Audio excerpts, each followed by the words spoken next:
Hi, and welcome to Elevate 24, our digital professional development platform, where you can access sessions like this 24 hours a day, 7 days a week. I'm Dr. Kirsty Carter Penny, a professional development specialist with the Office of Human Resources. I'm so happy you joined me today for customer service and professionalism. Today's agenda, we will cover building positive first impressions, handling difficult conversations, email, phone, and in-person etiquette, as well as representing the district with professionalism. So let's get started on building positive first impressions. We know we all want to make a good first impression because that is key in not only your personal, professional, but also in social settings. People form judgments within seconds, so your approach matters. So let's look at some core elements of a positive first impression. One of the first elements we want to be intentional about and definitely uh, to promote that positive first impression is our appearance. You want to dress appropriately for the situation, whether it's professional, casual, or social. Maintain good hygiene and grooming, that's essential. And also show confidence in your posture. Stand tall, make eye contact, and smile. Body language, offer a firm but not overpowering handshake if culturally appropriate. Smile genuinely, it creates warmth and openness, and nod occasionally to show engagement and understanding. Other elements we want to consider is our communication. We want to speak clearly and at a moderate pace. We want to use names early in conversation to create connection. It always makes someone feel great to hear their name being spoken. It lets them know they've been heard and seen. Avoid interrupting. Let others finish their thoughts. In our mindset, in our attitude, we want to be present. Put away distractions like your phone.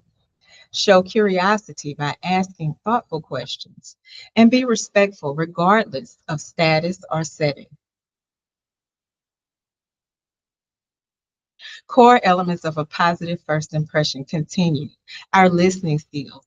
Active listening shows you value the other person.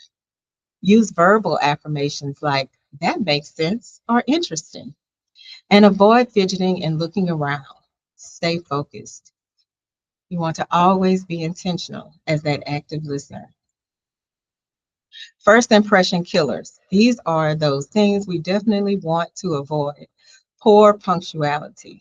If you want to make a great first impression, you want to be on time. Some people adhere to the saying that if you're on time, you're late. They want to be there 10 to 15 minutes early to make that key first impression. Oversharing or being too intense right away can scare others off. It can make them have concerns about your mental health. We just want to make sure that we engage at an appropriate level in our communication. Inattentiveness or checking your phone constantly. Again, that's not being focused. That's not being attentive or respectful when we are in our phones as people are speaking or trying to converse. And we definitely want to avoid arrogance or self-centeredness. Regardless of the number of degrees you may have or the experience you may have, you always want to remain humble. Handling difficult conversations. And this is one that could be challenging for all of us. Handling difficult conversations in a professional setting requires a balance of empathy, clarity, and assertiveness. Here's a structured approach to managing these situations effectively. We want to prepare in advance. We want to choose the right time and place. Start with a constructive mindset and be direct but respectful. We want to listen actively, stay calm and professional, collaborate on solutions, and follow up. If you follow this structured response, when you find yourself needing to have a difficult conversation, you will find that these key structures will help you to get your point across and also help you arrive at a solution rather than create more strife or any strife in the workplace. Tone matters. So we want to maintain a calm tone even when discussing serious issues.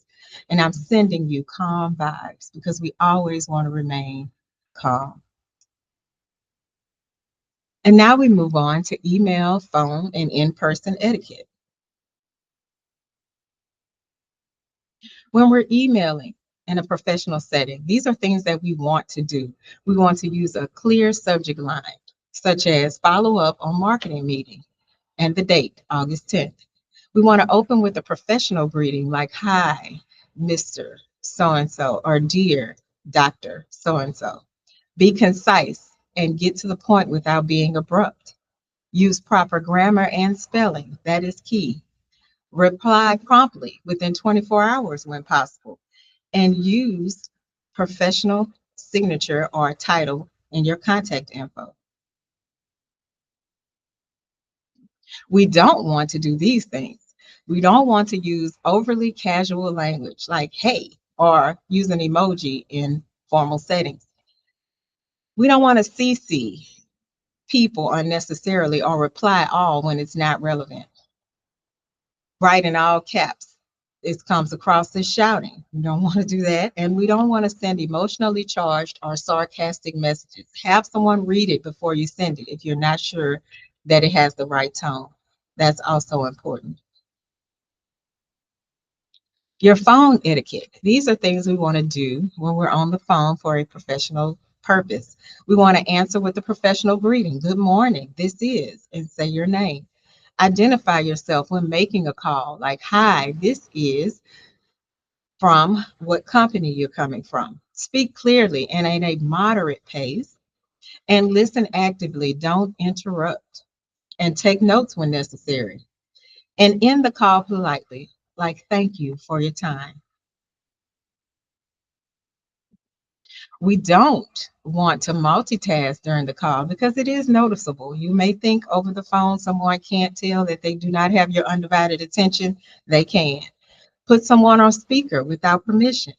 We don't want to do that on a professional call. Let the phone ring too many times and you want to answer within 3 to 5 rings.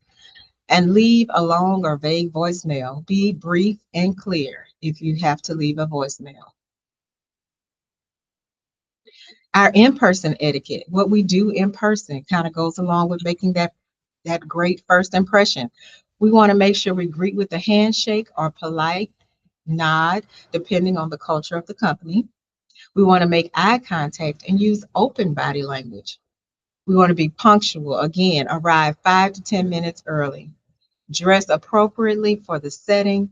Listen actively. Nod. Take notes. Ask questions. And maintain professionalism, even in a casual conversation. Always maintain professionalism. And so we don't want to do these things. We don't want to interrupt or speak over others. Check your phone or smartwatch during the conversation. Overshare personal opinions unless the context invites it. And then we also don't want to assume informality unless it's a cultural norm of the workplace. And again, if you're making that first impression, you are not aware of the cultural norm at that time. So you want to maintain professionalism at all times. So, as a quick recap, exceptional customer service and professionalism are essential in the workplace as they build trust, they enhance reputation, and drive long term success through positive relationships and consistent performance. If you are your genuine and authentic self, you build trust within your workplace, with your colleagues, and with those that you serve. And thank you for joining me today. If you would, your feedback is appreciated. I have embedded a QR code that you can scan with your phone or another device to give us feedback. We're always looking to improve and to constantly give you all more of these sessions that you can use within your workplace. So if you would, please scan the QR code and provide feedback. It is greatly appreciated. And thank you again for joining today. If you have any questions or support needs, you can contact myself, Dr. Kirsty Carter Penny, at the Office of Human Resources, and my number and email are on the slide for you. And thank you again for joining me for customer service and professionalism. Have a great day.